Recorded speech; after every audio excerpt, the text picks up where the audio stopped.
Opinion by Stephen Shmuel Prater, trying to out-Smirconish.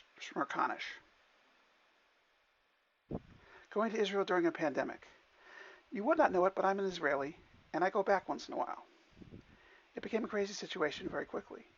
A COVID-19 test is required less than 72 hours before the flight, but I had a plan. In my first plan, I was going to go to Walgreens. They have lots of stores and a plentiful supply of test kits. I have a great plan. The flight leaves at 3:20 p.m. on Sunday, and I plan to be at Walgreens at 4 p.m. Thursday to have the maximum amount of time to get the results back. The problem is the flight leaves on Sunday, and turnaround times are not guaranteed on the weekends. Then I read the disclaimer. Results not guaranteed. That buzzing sound you just heard was Walgreens being left off the list. Time for a new plan. Next, I tried the airline website. I figured they want me to fly for obvious reasons. That disclaimer comes up again. It reads like it's written by a lawyer. I guess the lawyers get rich in a pandemic just like any other situation. I get the light bulb moment over my head. I will use my health insurance plan. I verified that the results would be sent to the lab at the health plan hospital at 6 p.m. Thursday. I can pressure the health plan to provide test results. I take the test, and it was far less of a problem than I would have imagined. Test taken. The next morning, I wonder how I'm going to get the results in the airline app. Print off the health plan website. It actually works after an hour of finding out if the results are going to be uploaded to the website. Yay! I find out that the results would probably be available by 1 p.m. It's already 12:46 p.m. Friday, Central Time. I will probably find out very soon. A few minutes after 1 p.m., I log into the website of the health plan, and the results are there. I print them. Twice. Yay, the printer works.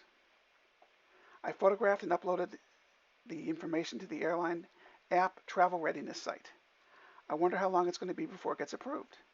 What is this Ministry of Health form I need to fill out? Uh-oh, it must be filled out less than 24 hours before the flight. Nothing to obsess about, right? I tried the site. Error 404, not found. This does not bode well. Maybe they will fix it. Yeah, right. Due to the cultural issues, most of the people in the Israeli government tasked to write English are, if I'm being charitable, not native speakers. If I'm being truthful, many of these people are not able to communicate in written English.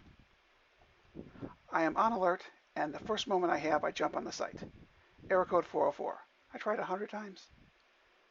I tried to guess common misspellings and get nowhere. I call the airline and report the issue. I have a lovely conversation with a lovely airline employee from Salt Lake City. We talked about it for some time. She's a good listener.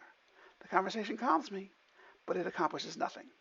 The next morning I try the form, 404, 404.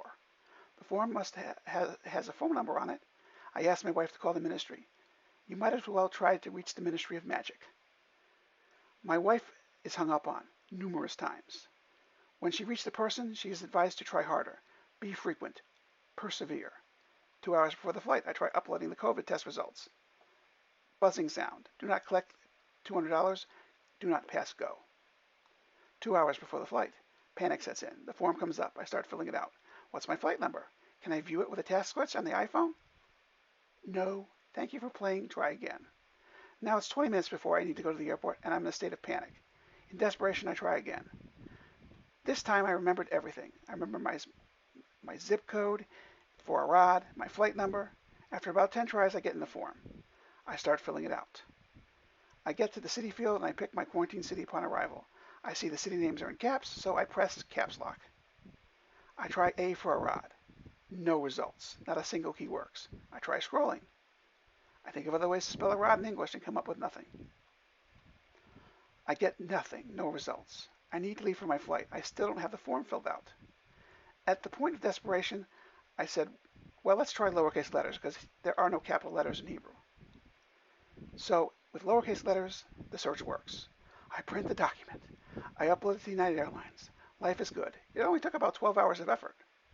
I laugh now, but I was ready to give up on the trip. I was so stressed out that I lay on the floor and breathed deeply in order to let my blood pressure drop below 400. Welcome to international travel, Israeli style, in the era of COVID-19. Deep breath. Now all I have to do is fly for 14 hours, take another COVID test, and spend a week at home in quarantine.